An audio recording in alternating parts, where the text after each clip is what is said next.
So now we are discussing few problems based on the point potential method, and that is also known as the nodal point method. Node एक ऐसा point होगा जहां पे जो भी points club किए जाएंगे एक साथ जिनका पोटेंशियल सेम होगा। अगर किन्हीं सर्किट के पार्ट्स को कंडक्टिंग वायर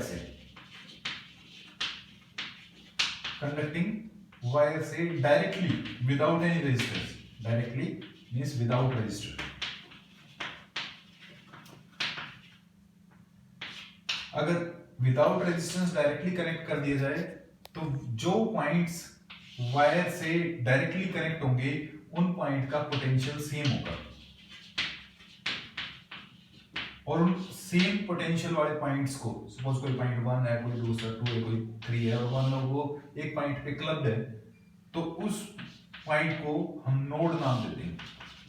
नोड, जहां पे ये जितने भी पॉइंट्स क्लब किए गए और आपको पता है कि नोड उन पॉइंट्स को रिप्रेजेंट कर रहा है जिनके पोटेंशियल सेम है, और उन पोटेंशियल सेम वाले पॉइंट्स के बीच में जो भी रेजिस्टर्स कनेक्टेड होंगे they will be in parallel, और पैरेलल का आपको फार्मूला पता होता है Rp = R1 R2 R1 + R2। ये करने के बाद वो कुछ सिंपल रेजिस्टेंसेस का नेटवर्क बन जाता है जिसको हम डायरेक्टली सोल्व भी कर सकते हैं। जैसे कि कुछ फ्यू प्रॉब्लम्स हम डिस्कस करें। पहले एक सिंपल से प्रॉब्लम ली कि हमारे पास दो रेजिस्टर्स है R1 और R2, वैल्यू इक्वल भी ले सकते थे, मैंने अलग अलग ले लिए 3 और 2, और यहाँ पे 4 वोल्ट की बैटरी लगा दी और आपसे कहा कि इन रेजिस्टेंसेस में से करंट कितना आएगा। आपको देखने से लग रहा होगा कि एक लाइन के अंदर है, सीरीज में होने चाहिए, बट सीरीज में नहीं है, क्योंकि अगर हम देखें तो यहाँ पे दो नोड बंडे जो नोडल पॉइंट्स है। पहली बात कि जब हम इस बैटरी के पॉजिटिव पोटेंशियल की बात करते हैं तो इन लीड्स के वाया ये इस रेजिस्टेंस से कनेक्ट है R1 से, और ये पॉजिटिव पोटेंशियल ही इस लीड के थ्रू, क्योंकि कंडक्टिंग वायर है, डायरेक्टली कनेक्ट कर रखा है, तो ये यहाँ जाकर के R2 का पॉजिटिव एंड। इसका मतलब ये हुआ कि R1 रजिस्टर और जो आपका R2 रजिस्टर है, इन दोनों रजिस्टर्स को एक पॉइंट पे आपने क्लब कर दिया और उनको पोटेंशियल दे दिया पॉजिटिव वाला।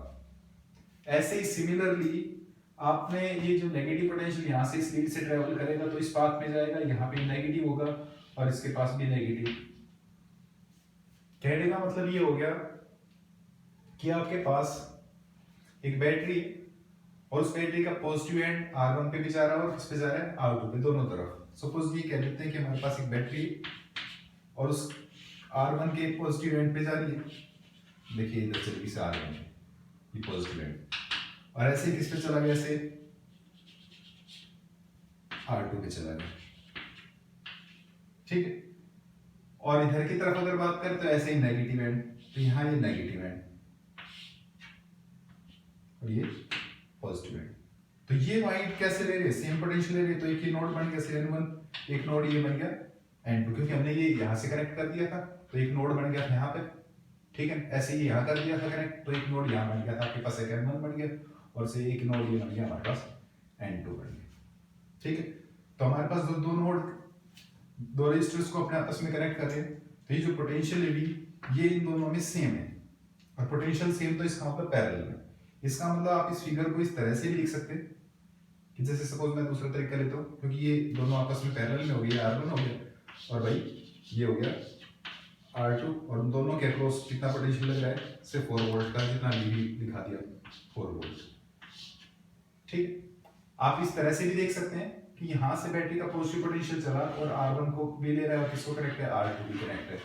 इसका मतलब ये हुआ कि ये बैटरी आपने ली सपोज और इसका पॉजिटिव टर्मिनल R1 को भी कनेक्ट है,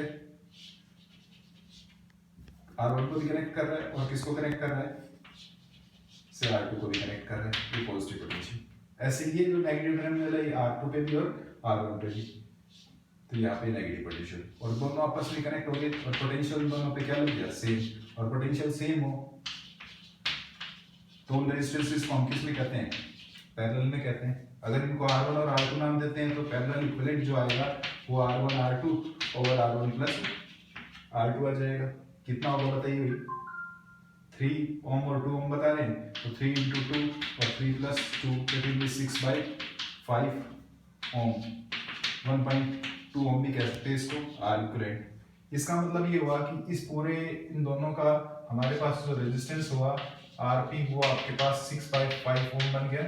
और ये यहाँ इस बैटरी से 4 वोल्ट की बैटरी है, पर्टिकुलर क्वेश्चन की बात करें तो ये करंट ड्रा करेगा और वो करंट कितना आएगा, that will be I is equal to V by RP।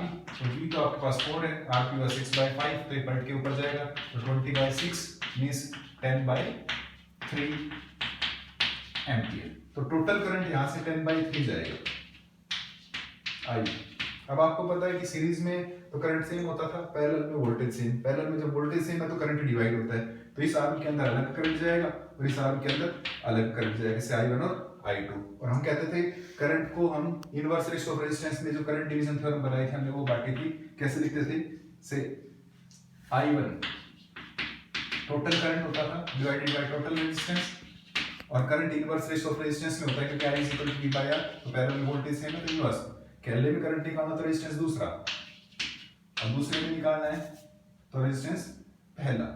पहले में करंट निकाला तो रेजिस्टेंस दूसरा लिखा, मींस ये लिख दिया हमने कितना, ऐसे इसको मैं लिख देता हूं R1 तो 3 ओम है, ये 2 ओम, तो ये आएगा आपके पास 2 और टोटल करंट कितना, दैट इज 10/3 और टोटल रेजिस्टेंस बिल्कुल डायरेक्ट सम 3 और 2 5, तो 5 दूनी 10 हो गया, 2 दूनी 4, 4/3 एम्पियर। जी आपके पास I1 पहली ब्रांच के अंदर आ गया, ये निकल गया आपके पास। सिमिलरली I2 अगर निकालना है आपने तो I2 के लिए क्या लिखेंगे आप, वही I2 is equal to total current divided by total resistance, मैंने करंट डिवीजन थ्योरम में बताया था।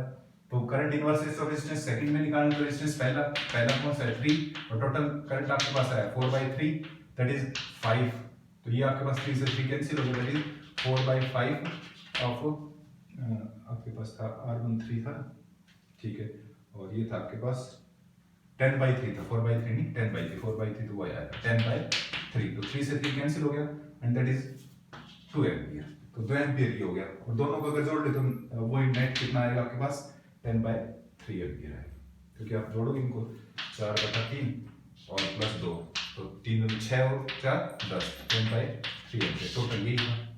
तो आपने करंट डिवाइड करके निकाल दिया करंट डिवीजन थ्योरम से।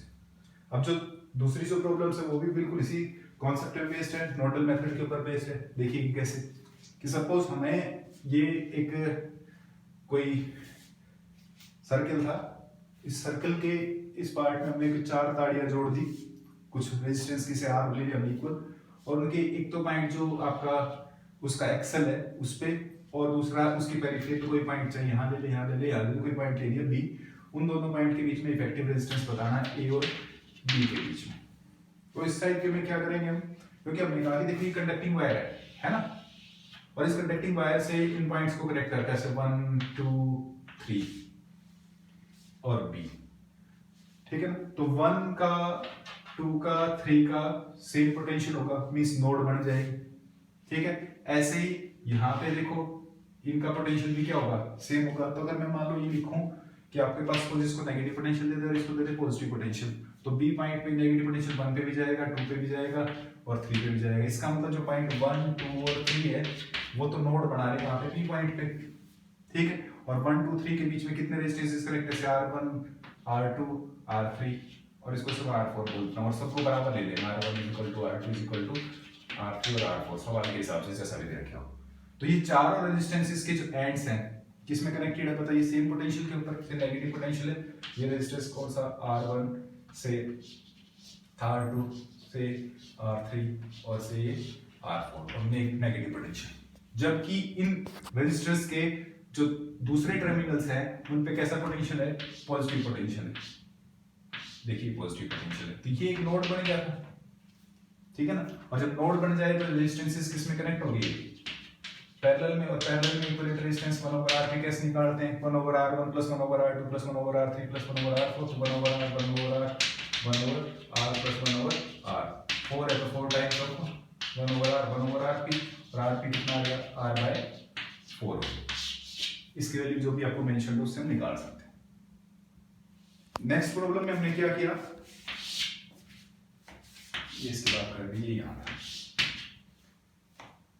हमने ये कहा कि पॉइंट यहाँ ए और बी यहाँ है और ये रेजिस्टेंसेस इक्वल है, तो आप ये कहोगे कि सपोज आपको थोड़ा सा अगर और लग रहा हो तो इसको उठा करके आप बाहर की तरफ कर दो इस बी को, और इस बी को हमने सपोज नेगेटिव पोटेंशियल दे दिया और ए को दे दिया पॉजिटिव, तो वही अभी कंडक्टिंग वायर सेम रेजिस्टेंसेस के एंड्स कनेक्ट, और हमने कहा कंडक्टिंग वायर से डायरेक्टली बिना रेजिस्टेंस के कनेक्ट करते हैं उनके पोटेंशियल सेम हो जाते हैं, तो नोड बन जाते हैं।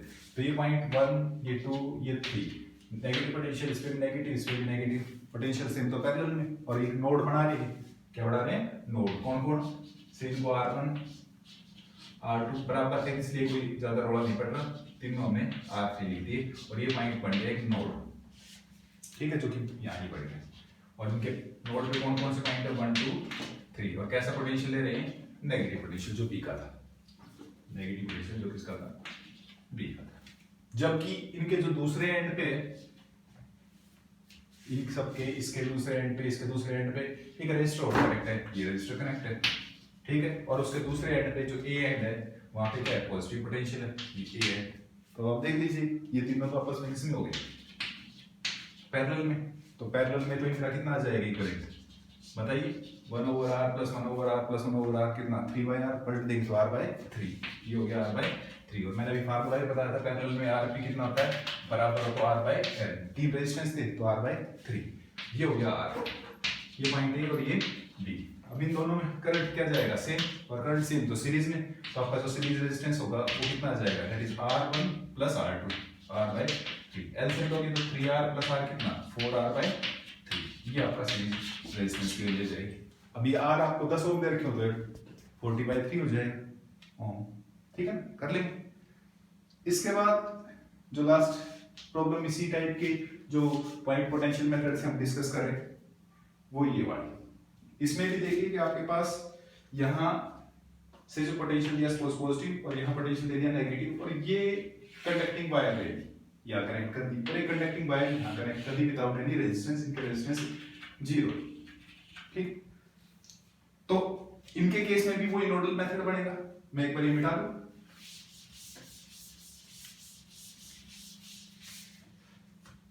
आप देखिए कि हमारे यहाँ दो नोड बनेंगे। कैसे? कि यहां से ही जो नेगेटिव पोटेंशियल जाएगा तो ये यहाँ इस इनको रेजिस्टेंस इसको नाम में R1 R2 और R3 देता हूं फिलहाल के लिए, सपोज तीनों बराबर ही डिस्टिंग्विश करने के लिए ऐसा कर लेते हैं। तो यहां से जो नेगेटिव पोटेंशियल जाएगा ये इस रेजिस्टेंस पे भी जा रहा है भाई, इसके ऊपर भी जा रहा है R1 पे भी और R2 पे, और R1 और R2 के जो नेगेटिव टर्मिनल है वो क्लब कर दिए, बांध दिए किसके साथ? ये कौन सा टर्मिनल था? R3 का नेगेटिव टर्मिनल था। इसी तरह से यहां से जो पॉजिटिव पोटेंशियल कन्वे हुआ वो इस कंडक्टिंग वायर के थ्रू यहाँ R2 पे भी और R3 पे, दोनों के पॉजिटिव टर्मिनल क्लब कर दिए, यहाँ से पॉजिटिव टर्मिनल आया था, ये पॉजिटिव। तो R1 R2 और R3 एक नोड यहाँ बना लें, यहां से लिख दीजिए, यहाँ लिख दीजिए, नोड हो गया, ठीक है। और एक नोड यहाँ बन रहा है आपके पास, से इसको बोल दिया N2 और इसको बोल दिया N1, ठीक। तो आपके पास जब पोटेंशियल सेम है R1 R2 R3 के, तो वो किस में कनेक्ट होंगे? पैरेलल में। तो आप ये देख सकते हो कि R1 का पॉजिटिव से R2 और R3 के पॉजिटिव से एक साथ, ये R1 है और ये R2 और ये R3, और उनके सपोज पॉजिटिव से एक साथ बांध दी, और दूसरी तरफ कौन से कनेक्टेड है? देखिए नेगेटिव वाले, तो नेगेटिव कनेक्टेड है, तो किस में कनेक्ट हो गए? बताइए। पैरेलल में कनेक्ट हो गए, R1 R2 और R3। तो इनका पैरेलल इक्विवेलेंट निकाल सकते हैं 1/r 1/r1 + 1/r2 + 1/r3। तो 1/r 1/r 1/r कितना हो जाएगा ये? 3/r 1/rp। सो rp कितना आ जाएगा? r/3 ओम, क्योंकि ये पैरेलल में थे तीनों रेजिस्टेंसेस, तो पैरेलल का फार्मूला कितना? r/n, n कितना है? 3 थे, तो r/3। So this was the point potential method. अब इसके बाद डिस्कस करते हैं बैलेंस्ड व्हीटस्टोन ब्रिज और अनबैलेंस्ड व्हीटस्टोन ब्रिज की बात करते हैं। उसके बाद में इनफाइनाइट लैडर और जो मिरर सिमेट्री और फोल्डिंग सिमेट्री से प्रॉब्लम्स को, कॉम्प्लेक्स सर्किट्स को एनालाइज करना सीखें। ये शायद मेरे हिसाब से आपको बात समझ में आ गई, सिंपल ही थी।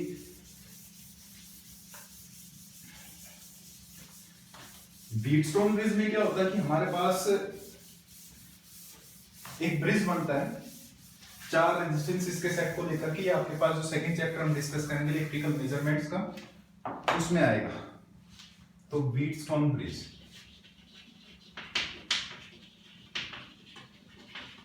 प्रॉब्लम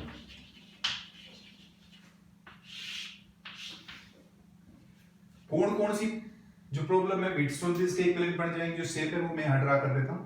अभी हमने जो प्रॉब्लम की थी, ये रेजिस्टेंस लिए थे 3 और यहां कंडक्टिंग वायर कनेक्ट कर दिए और पॉइंट ए और बी के बीच में पोटेंशियल पूछा।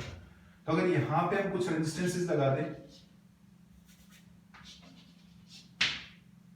से इसको हम बोल देते हैं R1, इसको बोलते हैं R2, इसको बोलते हैं R3, R4 और R5, या P, Q, R और S ऐसे बोलते हैं। तो ये भी एक व्हीटस्टोन ब्रिज की शेप है। बजाय इसके इस तरह से ड्रा कर दें,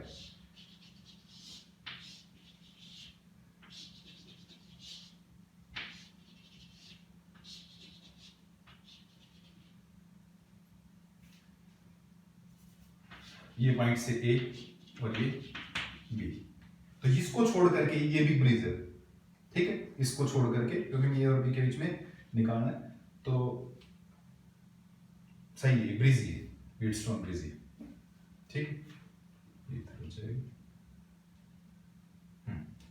तो ये वाली फॉर्म हो या ये वाली form, first form, second form, 1 by 1 इनको डिस्कस कर लेंगे। थर्ड, जो हमारे पास जो एक पतंग की तरह, पतंग आपने देखी, एक तरह का क्वाड्रिलेटरल शेप बना लेते हैं।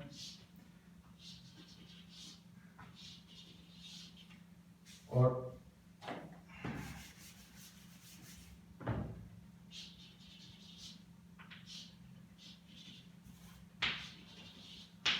यहां इन दोनों पॉइंट्स के बीच में इफेक्टिव रेजिस्टेंस पूछेगा या पोटेंशियल सोर्स कनेक्ट कर देगा कोई की लगा करके, और आपको कहेगा कि ये रेजिस्टेंस P है, ये Q है, ये रेजिस्टेंस R है और S है। और यहाँ पे एक गैल्वेनोमीटर कनेक्ट कर देते हैं और कोई फाइनाइट रेजिस्टेंस लगा करके, और ये इसको सपोज यहाँ जो रेजिस्टेंस है इसको हम R5 बोल दें, जैसे R1, R2, R3, R5 ले लें, तो गैल्वेनोमीटर का भी कुछ रेजिस्टेंस ही, ठीक। तो अब हमें जो प्रॉब्लम डिस्कस करनी है वो बैलेंस ब्रिज की करनी। तो पहले मैं देख देता हूँ कि ये वाली फॉर्म और ये वाली फॉर्म दोनों इसके अंदर टर्न हो जाती है, इस ये वाली दोनों। तो पहले इसको स्टडी कर लेते हैं कि क्या कंडीशन है और कैसे इसको निकालते हैं, और अनबैलेंस्ड हो तो कैसे निकालेंगे, वो भी हम ट्रिक लिखेंगे। तो पहली बात तो ये कि जब आपके पास इस तरह का सर्किट आए, यहाँ से सपोज टोटल करंट ये I ड्रा करेगा, कुछ पोर्शन इधर की तरफ चला जाएगा, से I1, तो इधर I माइनस I1 चला जाएगा। यहाँ से अगर I गया तो यहाँ आकर के इसके साथ मिल जाएगा, तो ये हो जाएगा I minus I1 plus IG, जो कि सेकंड चैप्टर में करेंगे, मैं इस पे ज्यादा ध्यान देता हूँ। तो ये I बनाया था, तो ये I1 minus I1 minus IG, ठीक है। और ये आपस में मिल जाएंगे, तो वापस कितना आ जाएगा I। इस ब्रिज को बैलेंस तब कहेंगे हम जब इस आर्म में करंट 0 है। आर्म में करंट 0 होने का मतलब ये पॉइंट C और D है, इनका पोटेंशियल कैसा रहा हो, सेम, हम कहेंगे कि ब्रिज बैलेंस्ड है। और किसी अननोन रेजिस्टेंस को यहाँ अगर पुट कर दें तो उस ब्रिज को बैलेंस करके हम इस रेजिस्टेंस की वैल्यू भी निकाल सकते हैं। तो हम कहते हैं कि फॉर बैलेंस्ड ब्रिज,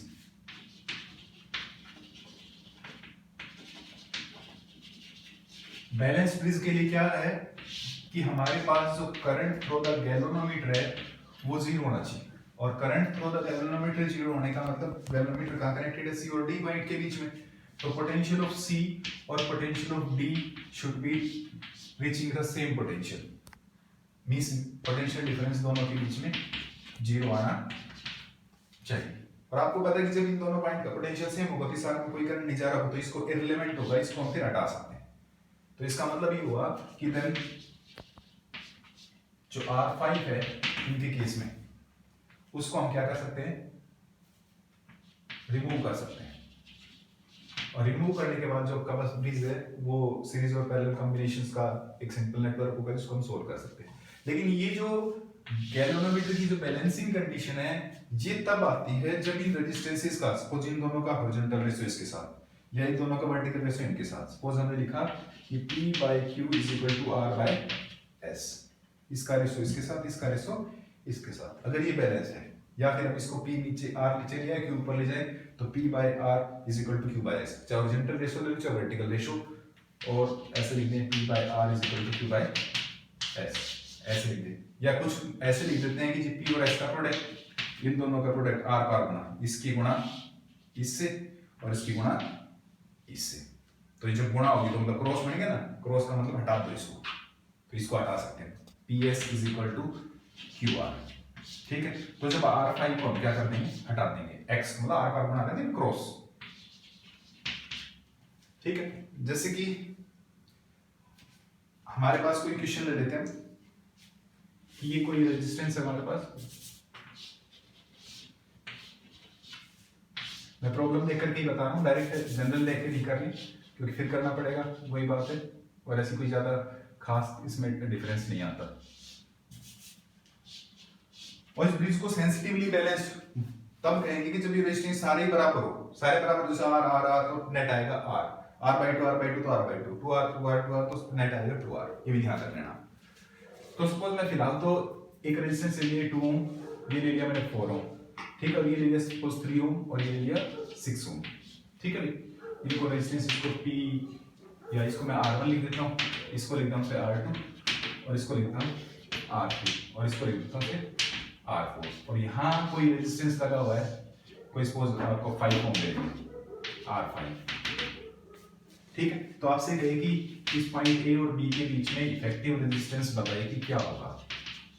तो पहले आपने चेक करना कि ये ब्रिज तो बन गया, तो क्या ब्रिज बैलेंस है, बैलेंस है क्या, तो इन दोनों का रेशियो लिया आपने, या इनका क्रॉस कर दो, क्रॉस कितना ये 12 और इनका क्रॉस भी कितना 12 तो ये हट जाएगा भाई, कहने का मतलब आपने रेशियो लिया R1 by R2, वो आया आपके पास 2 by 4, ऐसे ही रेशियो लिया आपने R3 by R4, ये आया आपके पास 3 by 6, तो ये भी 1 by 2 और ये रेशियो भी 1 by 2, तो जो ब्रिज क्या हो गया बैलेंस, हम कहेंगे कि ब्रिज क्या हो गया बैलेंस, और ब्रिज बैलेंस हो गया तो ये पॉइंट और ये पॉइंट्स और C और D सेम पोटेंशियल पहुंच गए, इसका मतलब इस आर्म में कोई भी करंट नहीं जाएगा, करंट नहीं जाएगा तो उसका रूल ही क्या है, उसको हटा दो, आपने हटा दिया, हटा दिया तो आपकी पतंग ऐसी बढ़ी भाई।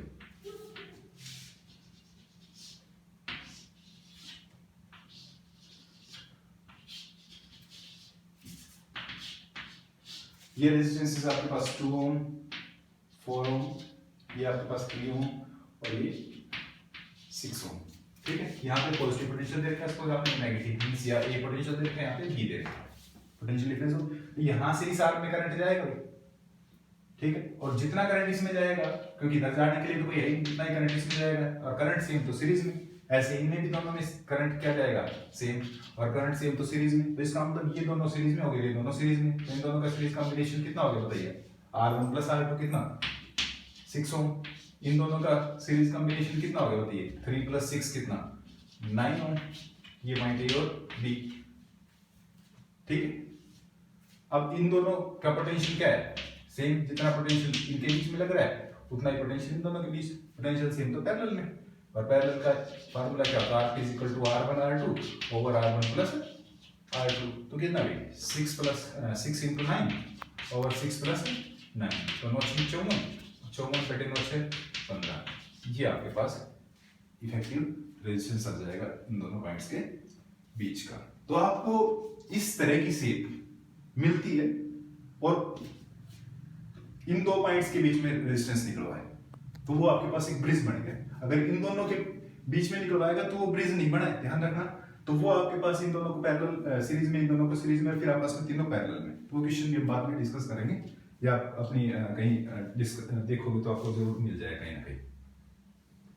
मैं बात करना चाहता हूँ कि ये जो दोनों शेप है क्या ये इस व्हीटस्टोन ब्रिज की इस फॉर्म में सेट होती है? तो हाँ, देखिए कैसे।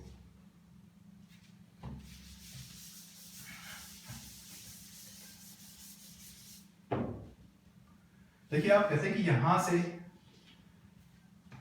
इस पॉइंट को नाम दे दिया ए, इसको नाम दे दिया आपने सपोज बी, ठीक है, और इन पॉइंट्स को नाम देते हैं सी और डी, ठीक है। तो आपके पास पॉइंट है सी, ठीक है, एक पॉइंट है डी, और सी और डी के बीच में कौन कनेक्टेड है?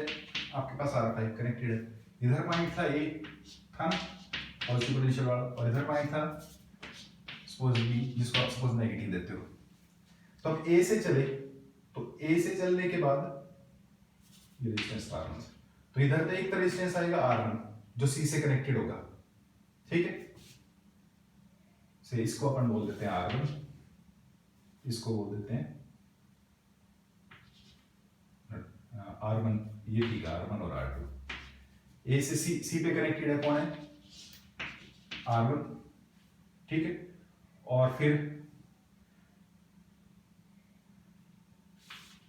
C पे कनेक्ट हो गया R1, दूसरा R2 के थ्रू कहां पहुंच गए? D पे, ठीक है। तो R2 के थ्रू ये हो गया आपका R2, ये था आपका R1, R2 के थ्रू पहुंच गए हम D पे। फिर हम C से बात करते हैं, C से R3 के थ्रू कहां पहुंच गए? B पे, R3 के थ्रू यहां पहुंच गए B पे, ठीक है। ऐसे ही R4 के थ्रू कहां पहुंच गए? B से D पे, तो B से D पे R4 के थ्रू, ये R4, दिस वाज R3। इनको नाम अदला बदली करने से कोई खास फर्क नहीं पड़ता, हमें तो रेशो से मतलब होता है कि रेशो सेम है तो ब्रिज बैलेंस्ड है, ठीक है। तो क्योंकि सारे बराबर ले होंगे तो ये भी R, ये भी R, ये भी R, ये भी R, तो अब इन दोनों का प्रोडक्ट और इन दोनों का प्रोडक्ट सेम होना चाहिए। प्रोडक्ट सेम तो ये हट जाएगा, वही प्रॉब्लम, और इन दोनों का आपस में किसमें कर देंगे? सीरीज में, इन दोनों का आपस में सीरीज में, और इनका जो कॉम्बिनेशन वो किसमें बन जाएगा? पैरेलल में। उसको आप सोल्व कर देंगे, ठीक है। अब बात आती है कि क्या ये वाली जो प्रॉब्लम है ये भी इस तरह की है? हाँ, देखिए कैसे। इसमें आपने क्या करना है कि ये समझिए कि जैसे आपके पास कोई कागज होता है, उस कागज को आप फोल्ड कर लेते हैं। सपोज मेरे पास ये कोई पेपर था। सो लास्ट टाइम हम व्हीटस्टोन ब्रिज की जो सेकंड फॉर्म थी वो डिस्कस कर रहे थे, और यहाँ हम ये समझ लेते हैं कि हमने पेपर को फोल्ड कर रखा है इस तरह से।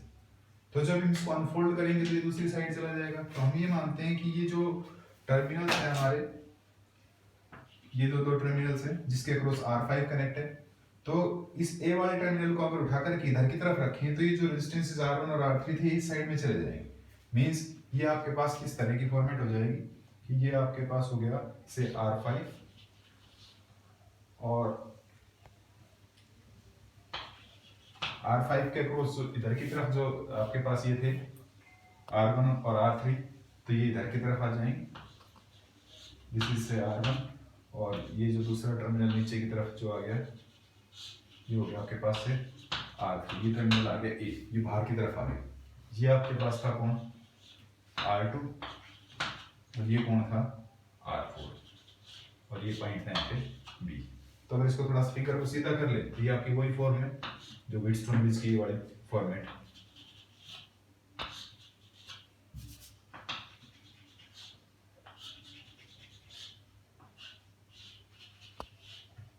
इस रेजिस्टेंस को R1 का, इस रेजिस्टेंस को R2, इसको कह दिया से R3 और इसको R4, और ये रेजिस्टेंस हो गया R5। तो वही बात कि अगर ब्रिज आपका बैलेंस मींस R1 और R2 का रेशियो, R1:R2 और R3:R4, अगर ये सेम हो मींस R1/R2 R3/R4, या दूसरी फॉर्म में कहें तो हम ये कहते हैं कि R1 और R4 का क्रॉस किसके साथ? R2 और R3 के साथ, मींस इनका क्रॉस और इनका क्रॉस अगर इक्वल हो तो ये ब्रिज बैलेंस कर दिया जाएगा। ये C और D पॉइंट सेम पोटेंशियल पे आ जाएंगे, इसका मतलब साथ में कोई करंट फ्लो नहीं करेगा, कोई करंट फ्लो नहीं करेगा, इन दोनों को हटा देंगे, और इन दोनों को जब हटा देंगे तो केवल हमारे पास कौन बचेगा? R1 और R2 बचेंगे, ये R3 और R4 ये सीरीज में हो जाएंगे, ये आपस में सीरीज में, और इन दोनों का सीरीज कॉम्बिनेशन पैरेलल में, उसको हम सॉल्व कर लेते हैं। तो ये तो हमारे पास तीन फॉर्म जो व्हीटस्टोन ब्रिज की थी वो हमने डिस्कस की। यहाँ हमारे पास ब्रिज कैसा था? बैलेंस ब्रिज था। अब क्या होता है कि अगर मान लीजिए किसी क्वेश्चन में आपके पास ये ब्रिज बैलेंस ना हो, means R1/R2 is not equal to R3/R4, bridge unbalanced हो, तो उसको हम कई तरीकों से सॉल्व कर सकते हैं। किरचॉफ लॉ से भी सॉल्व कर सकते हैं। इसके अलावा हमारे पास स्टार डेल्टा जो कन्वर्जन है उसको भी, डेल्टा स्टार कन्वर्जन को यूज कर सकते हैं, क्योंकि यहाँ पे हमारे पास ट्राइंगल बने और ट्राइंगल को फिर वाई में चेंज करके भी करते हैं, वो हम जब क्लास रिज्यूम होगी तब डिस्कस करेंगे। यहाँ मैं आपको एक शॉर्टकट डायरेक्ट है क्योंकि उससे सोल्व करके ही रिजल्ट आएगा, तो मैं आपको रिजल्ट बता देता हूँ, आप उस रिजल्ट को डायरेक्ट यूज कर सकते हैं, कहीं आपको रिजल्ट नहीं खराब हो। देखिए कि क्या है।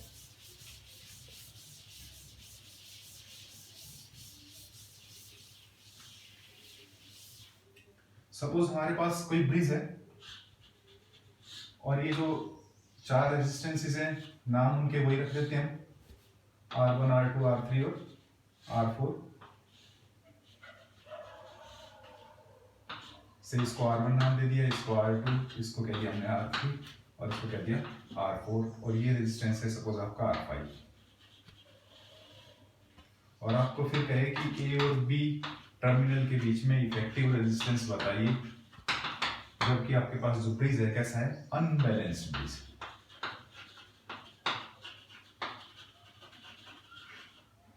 अब अनबैलेंस्ड ब्रिज कहने का मीनिंग ये हुआ कि आपके पास इन रेजिस्टेंसेस का जो प्रोडक्ट है, आप या तो लिख दीजिए कि R1 into R4 is not equal to R2 into R3, आप डिवीजन में लिख दीजिए R1 by R2 is not equal to R3 by R4।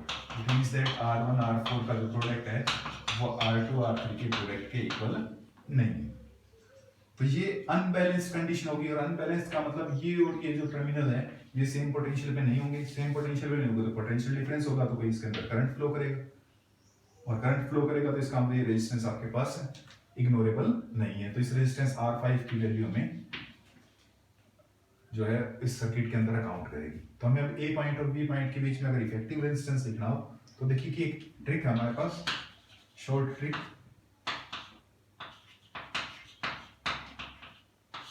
RAB, A point और B पॉइंट के बीच में इफेक्टिव। तो आपने पहले क्या करना है, इन दोनों को सम कर लेना है और प्रोडक्ट इनका, ये दोनों मिल गए और इनके साथ लड़ाई कर ली। किसने, R1 और R2 ने मिलकर के किसके साथ कर ली, R3 और R4 ने। डिवीजन चित्र में आएंगे यहाँ पे, R1 और R2 मिलकर के ये लड़ाई कर ली किसके साथ, R3 और R4 के साथ। फिर मौका मिला किसी दिन R3 और R4 को, ये मिल गए और इन्होंने कूट दिया किसको, R1 और R2 को कूट दिया। फिर जब इनकी लड़ाई मचने लगी R1 R2 R3 R4 की, तो बीच में कोई बिचौला आदमी आ गया R5 से, और ये एक तरह से रेफरी की तरह था, जो रेफरी देखता है कि लड़ाई है तो कौन सा पाड़ा जीतेगा कौन सा हारेगा। तो लड़ाई किसकी होने लगी, इन दोनों की मिलाकर के इन दोनों के साथ, मींस R1 प्लस R2 और इंटू R3 प्लस R4। इन दोनों में जो लड़ाई हो रही थी उसको अभी रेफरी देखने लगा, ये आपके पास रेफरी था। डिवीजन में क्या करना है आपके पास, अब जब ये लड़ाई हुई तो ये समझदार हो गए R1 R2 R3 R4 कि भाई ये R5 तो हमें लड़ाई करवा रहा आपस में, तो इन सब ने मिलकर के इस R5 को R2 R3 और R4 इन सबको पीट दिया, इन सब ने मिलकर के इस R5 को मन दिया। अब क्या आई बात, अब इसके बाद आपको क्या लिखना है, देखो आपने पहले लिखा था 1 2 का जोड़, प्रोडक्ट किसका, R3 R4 का, फिर R3 R4 का सम और R1 R2 का प्रोडक्ट, फिर लिखा था R5 के साथ इन दोनों के ही सम के प्रोडक्ट, फिर डिवीजन में क्या लिखा था R5 के साथ सब सारे मिलकर के। अब लास्ट में क्या करना है आपने, ये जो वर्टिकल वाले बच गए ना इनके करने, कौन कौन से, R1 प्लस R3 और ये वाले कौन, R2 प्लस R। ये आपके पास इक्विवेलेंट रेजिस्टेंस आ जाएगा पॉइंट A और B के बीच में। ध्यान रखना क्या करना था, पहले भी ये दोनों मिलकर के इसके साथ लड़ाई कर रहे थे, R1 और R2 ने मिलकर के R1 R2 के साथ लड़ाई कर, R3 R4 के साथ लड़ाई कर ली। फिर R3 R4 को मौका मिल गया तो उसने R1 R2 को मच दिया। अब इनके बीच में रेफरी आ गया कौन, R5, और उसने कहा कि चलो भी देखता हूँ तुम दोनों को, तो R1 R2 तो एक टीम बना ली और R3 R4 ने एक टीम बना ली। उसके बाद इनको समझ में आया कि ये बिना बात नहीं हमें लड़वा रहा है, तो ये सारे मिलकर के R5 को पीट देते हैं, R1 R2 R3 R4, R5 ने सब मिलकर के R4 ने मिलकर के R5 को पीट दिया। अभी पीटने के बाद दोनों आपस में टीम में अलग अलग होगी, एक R1 R2 की, सॉरी R1 R3 की और एक R2 R4 की। ठीक है, तो ये आपके पास इफेक्टिव रेजिस्टेंस निकालने का तरीका होगा किसके लिए, for unbalanced bridge. Unbalanced bridge का आप कोई एग्जांपल ले सकते हैं, सपोज आपके पास ये हमने ब्रिज बना दिया और इसमें कोई रेजिस्टेंसेस हमने मेंशन कर दिए,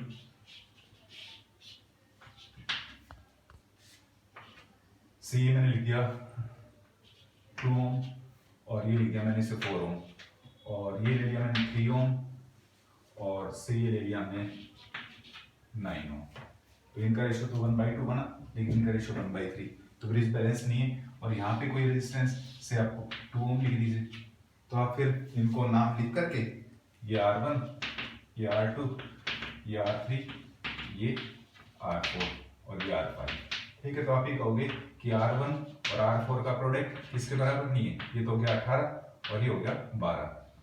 R2 और R3 का प्रोडक्ट इक्वल नहीं है, तो ब्रिज कैसा है, अनबैलेंस्ड है। और अनबैलेंस्ड ब्रिज है तो आप ये वाला फार्मूला इसके अंदर लगा करके डायरेक्ट रेजिस्टेंस लिख सकते हो, ठीक है। तो अब इसके बाद हम डिस्कस करेंगे symmetry methods for solving the complex circuit.